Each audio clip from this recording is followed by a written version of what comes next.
Hey guys, it's Avine here from Merch.com. Another merchanting review for the Evolution of Combat. I'm quite surprised I'm making this because I hadn't expected to be making any more for these.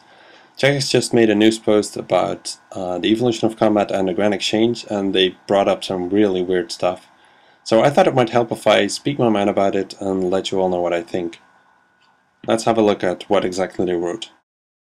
The intro alone is enough of a joke already.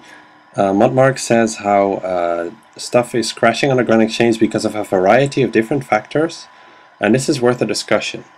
And he hopes that this blog post will stimulate some healthy debate on the forums.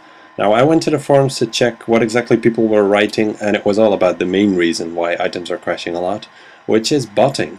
And it is just disappointing that Jagex does not acknowledge botting as one of the reasons why items are crashing in price, or at least they don't have the balls to speak up about that. And the main reason why they say items are crashing is because people are panic selling, because they're scared of future updates and don't really know what to expect. So with this post, Montmark hopes to inform people what is going to happen and why they should keep their stuff. Now if I go down a bit on this post, I love this part because they show Grand Exchange graphs, and these are better than the actual graphs they use on a Grand Exchange. They're more, well, they're clearer, they show more dates. You can actually somewhat guess the price here. It's pretty funny how they use these. And, this is actually one of the more, I'll call it more intelligent parts, because he writes how gear is bound to drop in price over time anyways, because a lot of it enters the game and none of it leaves. And he also puts some updates and some news posts on a graph right there, so that's alright. But then if we go on to the actual part where he gives reasons for people to keep their stuff and to stop panic selling, then it gets just a tad bit ridiculous.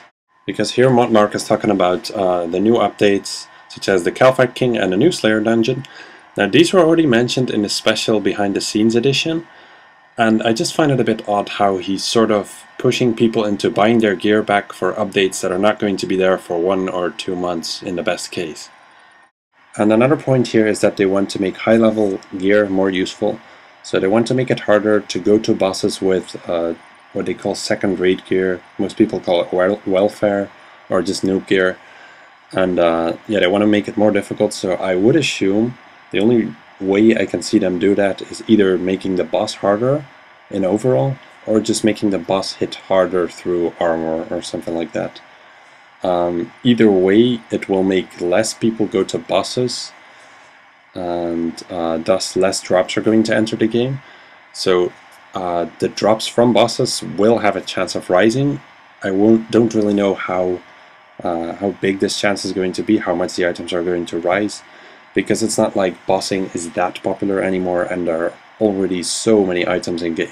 Who knows, it might be a bit more popular if these items rise in price, but it's not like you're going to want to go to a boss if it becomes so much harder and you're going to get less kills and thus less drops.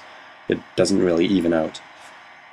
But a really remarkable thing is, in their post they say they want people to stop panic selling, and instead they're sort of pushing them into panic buying, which is exactly what happened, of course.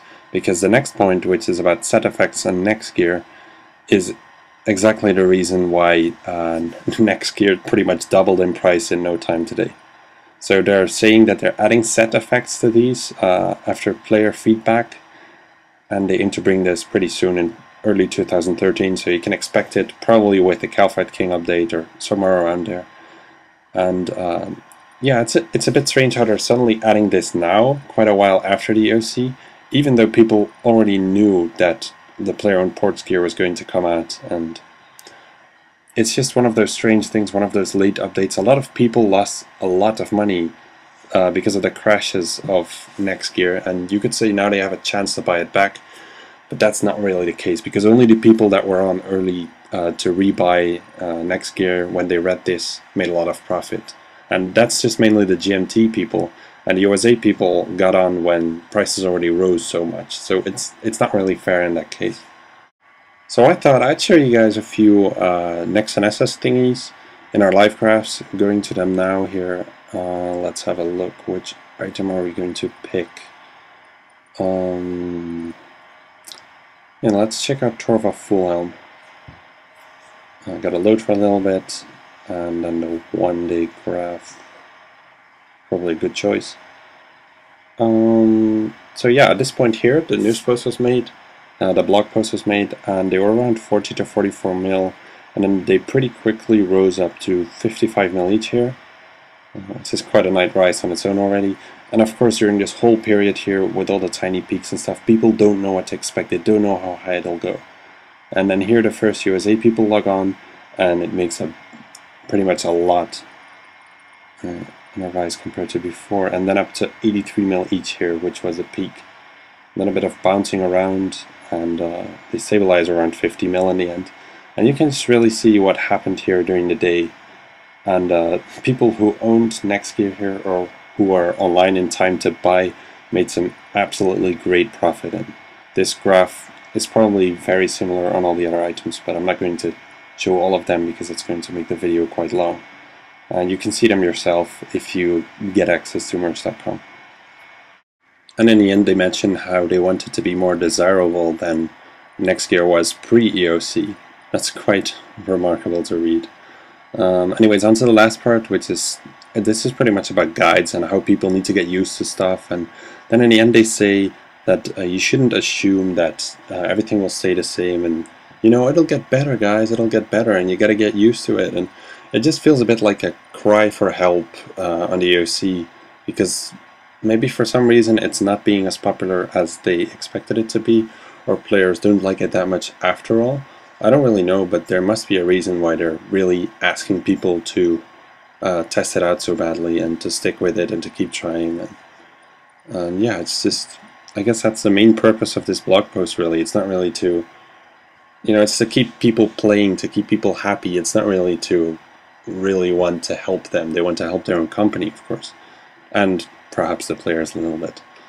Anyways, I guess that wraps up this video. My advice to you guys is to watch Nextgear carefully over the next while, probably over the next 1 to 2 months. Using the live graphs will really help there for the people who have access already.